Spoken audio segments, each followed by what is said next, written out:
Hola, bienvenidos a la lección Creciendo en Cristo. El título de la lección de esta semana es Familia Mundial. Estamos ya en la lección 5 participando de esta jornada de crecimiento espiritual y es bueno saber que estamos conociendo más acerca de la Iglesia Adventista y de cómo podemos prepararnos para el pronto regreso de Jesús.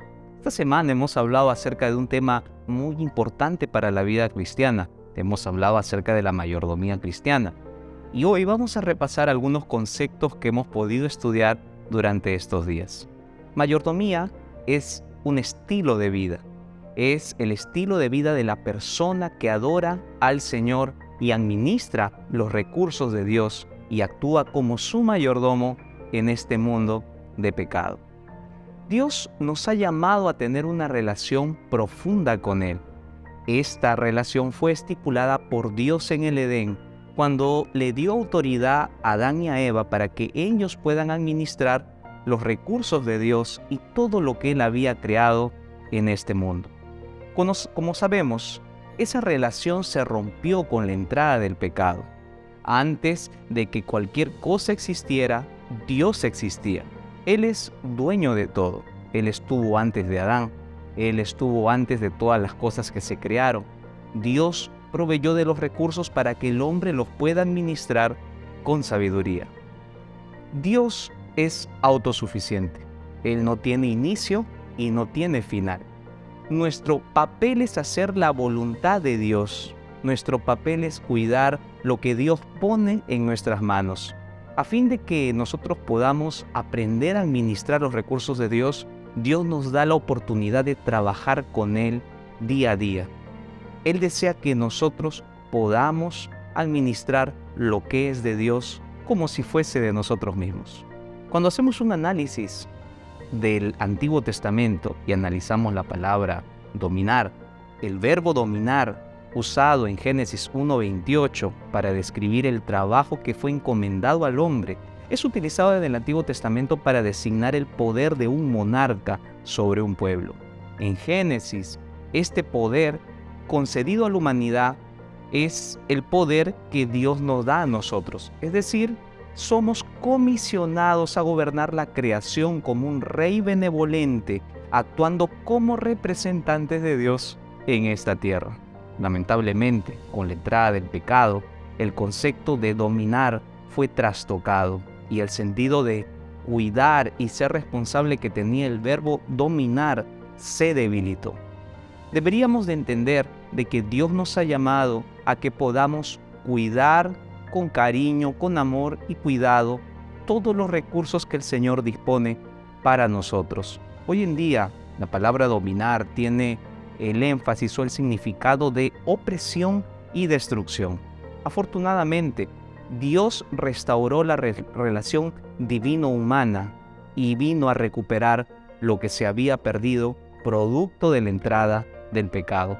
A través de Jesucristo, el segundo Adán, nosotros tenemos acceso a las bendiciones de Dios. Jesús reconquistó este mundo de pecado, este mundo perdido para nosotros, para que tú y yo podamos ser mayordomos de Dios.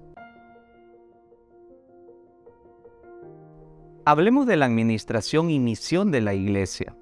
La palabra de Dios en el libro de Romanos, en el capítulo 10, en el versículo 15, dice lo siguiente: ¿Y cómo predicarán si no son enviados? Tal como está escrito, cuán hermosos son los pies de los que anuncian el evangelio del bien. Somos aproximadamente 20 millones de adventistas en todo el mundo, que estamos regados por 215 países. La Iglesia Adventista del Séptimo Día se organiza de la siguiente manera para cumplir su labor de llevar a personas para Cristo. Yo quiero hablar en este momento acerca de los niveles que tiene la Iglesia Adventista y poder recordar contigo parte de la estructura que nosotros tenemos. Número 1. La Iglesia Adventista se organiza en grupos organizados e iglesias. El primer nivel administrativo está compuesto por miembros que forman un grupo organizado, que comienza como un grupo pequeño y más adelante se organiza como un grupo y el grupo va creciendo con el tiempo. Cuando pasan los 35 miembros llega a obtener el estatus de iglesia organizada. A este nivel le llamamos la iglesia local. Tú y yo formamos parte de una iglesia local y de aquí comienza el trabajo de poder preparar ese terreno para el pronto regreso de Jesús. Ahora, yo quiero hablarte de algo más, los distritos misioneros. El conjunto de iglesias o grupos organizados conforman un distrito pastoral. Muchos de nuestros pastores tienen el privilegio de pastorear 5 iglesias, 3 iglesias, 8 iglesias, y en algunos casos, en ciertos sectores geográficos, el pastor tiene la labor de pastorear 40 iglesias. Es un gran desafío, pero es bueno saber de que Dios llamó a hombres consagrados para realizar este maravilloso trabajo. El conjunto de distritos misioneros conforman una asociación o misión. Yo comentaba en la lección pasada que nosotros pertenecemos a la Asociación Peruana Central y esta está compuesta por varios distritos misioneros en la zona de Lima Sur. Un conjunto de distritos pastorales, como mencioné, compone una misión o asociación. Estas vienen a ser sedes administrativas locales de la Iglesia Adventista del Séptimo Día, y un conjunto de asociaciones o misiones conforman las uniones. Una unión también es una sede administrativa de la iglesia que administra varios campos misioneros. Aquí en el Perú tenemos la Unión Peruana del Norte y la Unión Peruana del Sur. Nosotros pertenecemos a la Unión Peruana del Sur. Un conjunto de uniones forma también las divisiones mundiales, y estas son oficinas de la Asociación General de la Iglesia Adventista del Séptimo Día. Actualmente en el mundo hay 13 divisiones. Nosotros pertenecemos a la División Sudamericana, la cual administra varios de los países aquí en Sudamérica, como Ecuador, Perú, Chile, Uruguay, Brasil, Argentina y Bolivia. La Biblia enseña que Dios desea reunir a toda su familia en la Nueva Jerusalén. Nosotros nos preparamos para el lugar que Dios preparó para nosotros desde la creación del mundo. En el libro de Juan, en el capítulo 10, en el versículo 16, Jesús mencionó las siguientes palabras: tengo otras ovejas que no son de este redil. Y Dios ha llamado a la iglesia a poder presentar el evangelio eterno en este tiempo a sus hijos e hijas que están en todo el mundo. Bíblicamente, el diezmo es la devolución del 10% de nuestros recursos a Dios. La palabra de Dios presenta que el diezmo es santo y es separado por Dios y es parte de nuestra adoración. Al hacerlo, reconocemos que todos los recursos e ingresos que tenemos o todas nuestras ganancias pertenecen a Dios, pues de lo recibido de sus manos devolvemos al Señor lo que a Él le pertenece. El término diezmo aparece por primera vez en la Biblia en un episodio bien conocido de la vida del patriarca Abraham. Esta referencia tú la puedes encontrar en Génesis capítulo 14, en los versículos 17 al 24, que mencionan la experiencia vivida por Abraham al separar los diezmos para el Señor. Este episodio aconteció antes de la existencia del pueblo de Israel, lo cual nos indica que el diezmo no fue una institución única y exclusiva del pueblo judío. El diezmo abarca todos los tiempos y todas las personas, porque fuimos creados para reconocer a Dios como el dueño de todo. En Génesis capítulo 14, en el versículo 20 específicamente, queda claro que Abraham dio el diezmo de todo al rey de Salem. El diezmo del patriarca tuvo como base el valor total de sus posesiones. Esto nos ayuda a comprender de cuánto nosotros debemos de darle a Dios de nuestras ganancias o bendiciones recibidas. Melquisedec destacó en este episodio las bendiciones que Abraham había recibido y solamente después el patriarca devolvió el diezmo al Señor. Y hay una idea que debemos de abrazar y debe estar clara en nuestra vida. No diezmamos para ser bendecidos, sino diezmamos porque ya hemos sido bendecidos por Dios. Otra referencia bien conocida acerca del diezmo que nos ayuda a comprender este principio teológico Lo encontramos también en Números capítulo 18, los versículos 21 al 26, donde se orienta sobre el uso de los diezmos y se presenta de que estos debían de ser dados a Dios y Dios los da a los levitas. Vuelvo a decir, los diezmos fueron instituidos para ser separados para las personas que dedican su tiempo y su vida entera a sostener y mantener la obra de Dios.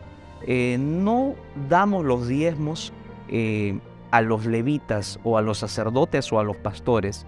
Lo damos a Dios y es Dios quien reparte los diezmos a sus sacerdotes y pastores. Y ese es el principio que nosotros abrazamos como Iglesia Adventista del Séptimo Día. Hay un tema también muy importante en relación a esta verdad bíblica, la cual Jesús mencionó. Algunos mencionan y dicen que Jesús no apoyaba el uso de los diezmos, pero el Nuevo Testamento nos muestra que no es así. La declaración de Jesús registrada en Mateo 23:23, que te invito a revisar en tu Biblia, dice lo siguiente: «Ay de vosotros, escribas y fariseos hipócritas, porque diezmáis la menta y el eneldo y el comino, y dejáis lo más importante de la ley, la justicia, la misericordia y la fe. Esto era necesario hacer sin dejar de hacer aquello». Esto es una clara confirmación del diezmo. ¿Jesús apoyó los diezmos? Sí. Si Jesús no hubiese diezmado, hubiese sido acusado de quebrantar los principios que ya estaban estipulados en la ley, en las prácticas de la iglesia. Jesús estaba hablando de que debíamos de diezmar, pero no dejar de hacer el bien a las personas necesitadas. Dar a Dios lo que es de Dios y dar al César lo que es del César. Otro punto importante es la seriedad en el uso y la aplicación de los recursos de la iglesia. Como mencioné, el diezmo es un principio santo. Cuando vamos al libro de Malaquías, al capítulo 3, al versículo 10, la palabra de Dios dice así: «Traed todos los diezmos al alfolí y hay alimento en mi casa.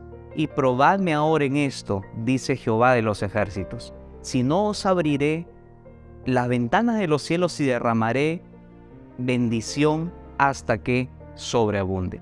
Hay dos principios que tienen que ver con el diezmo en la aplicación de recursos en la iglesia adventista. Y estos dos principios tienen que ver con la seriedad. La seriedad en el uso de los recursos y la seriedad en la aplicación de los recursos. Alguien dijo en una ocasión: «Alabado sea Dios, porque la iglesia adventista del Séptimo Día no tiene un único dueño que está enriqueciéndose con los recursos de la iglesia». Y claro que es así. Y eso es verdad, porque los recursos de la iglesia adventista no sirven para enriquecer a un ser humano, sino para cumplir la misión en todos los niveles de la iglesia que hemos estudiado en esta lección Creciendo en Cristo. La iglesia adventista del Séptimo Día sigue un riguroso sistema de auditorías y presupuestos que controlan cada centavo que nosotros utilizamos para el cumplimiento de la misión, para que el dinero sea aplicado en la predicación del Evangelio. Elena de White, en el libro Consejos sobre Mayordomía Cristiana, en la página 77, dijo lo siguiente: «El plan de Dios en el sistema del diezmo es hermoso por su sencillez e igualdad, y todos pueden practicarlo con fe y valor porque es de origen divino. En él se combinan la sencillez y la utilidad, y no requiere profundidad de conocimiento para comprenderlo y ejecutarlo. Todos pueden sentir que son capaces de hacer una parte para llevar a cabo la preciosa obra de salvación. Tú y yo somos parte de ese plan, y tú y yo podemos contribuir en el avance de la obra del Evangelio en todo el mundo». Hablemos ahora del concepto bíblico de la ofrenda. La ofrenda es un concepto que nosotros encontramos en la Biblia, y a diferencia del diezmo, que es la 10ª parte que le pertenece al Señor, la ofrenda tiene que ver con nuestro motivo de agradecimiento al Señor. La palabra de Dios en el libro de 2 de Corintios capítulo 9, versículo 7, dice lo siguiente: «Cada uno debe dar según lo que haya decidido en su corazón, no de mala gana ni por obligación». Vuelvo a repetir: no de mala gana ni por obligación, porque Dios ama al que da con alegría. Y hay algunos principios que quisiera compartir contigo en relación a la ofrenda que tienen que ver con la forma como adoramos al Señor. El primero está la regularidad. Así como el diezmo, la ofrenda debe ser regular de acuerdo con los recursos recibidos por parte de Dios. Debemos de dar nuestras ofrendas como motivo de nuestro agradecimiento. La Biblia dice que debemos de agradecer a Dios en todo, porque esa es la voluntad de Él. Agradecemos a Dios en las buenas, en las malas, en el día de nuestro cumpleaños, cuando Dios nos da un trabajo o cuando nos va mal algo, también es motivo de agradecimiento. Tenemos motivos para poder agradecer y ese es el motivo de nuestras ofrendas. La ofrenda también es una prioridad en la vida del adorador. Como el diezmo, la ofrenda debe ser la primera parte que separamos de nuestros ingresos. La palabra de Dios en el libro de Proverbios, en el capítulo 3, en el versículo 9 y 10, dice así: honra al Señor con tus riquezas y con los primeros frutos de tus cosechas. Así tus graneros se llenarán a reventar y tus bodegas rebosarán de vino nuevo. Después de apartar el diezmo, deberíamos de apartar una ofrenda para el Señor. Elena de White, en el libro Consejos sobre Mayordomía Cristiana, en la página 84, dice lo siguiente: según haya prosperado Dios, debemos de apartar lo que es de Él. Ahora, muchos de ustedes se preguntarán cuál es el porcentaje de nuestra ofrenda.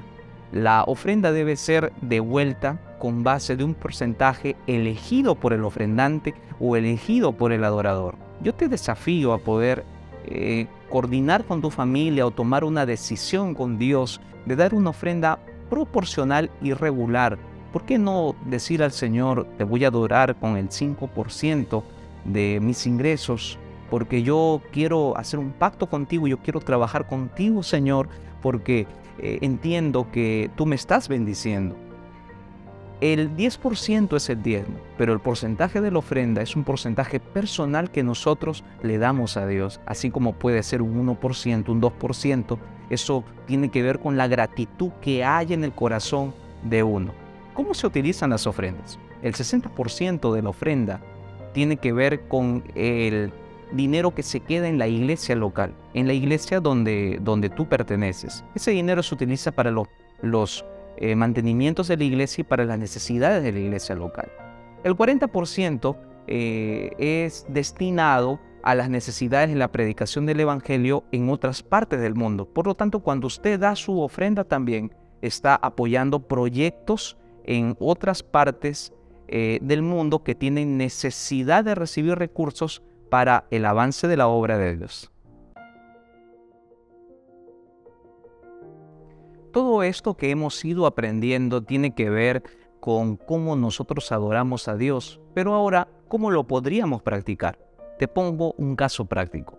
Un hermano que le entregó su vida a Jesús decidió adorar a Dios con sus diezmos y sus ofrendas. Él tenía un ingreso mensual de $600. Recién había comenzado a trabajar y ese era su ingreso mensual. Él decidió dar su diezmo. El 10% de $600 es $60, pero a ello agregó hacer un pacto con Dios y dar otro 10% como ofrenda regular o proporcional. Y fuera de eso, decidió apoyar con $20 para algún proyecto de su iglesia local. ¿Qué es lo que quiero decir? Aparte de la ofrenda regular, también podemos dar una ofrenda dirigida para algún proyecto local a la iglesia a la cual usted pertenece, a la iglesia donde usted asiste, donde decidió entregarle su vida a Jesús.